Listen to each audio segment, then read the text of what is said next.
Log into your PMI and click on Dashboard. It's gonna show you few tabs and your PMP status. Now you want to obviously see, your 60 PDUs full. I have few certification like PgMP. Here I really need more PDUs. Click on this arrow which will take you to renew or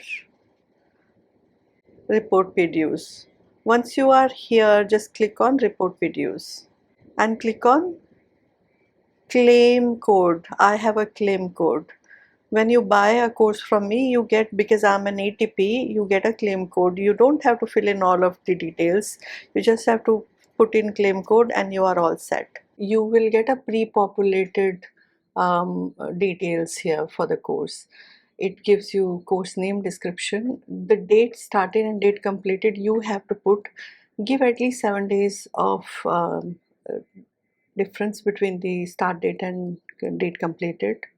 By default, the PDUs are applied to whatever certifications you have. I give PDUs to all the certification. If you have dual certification like ACP and PMP, the PDU is gonna be applied to all of them.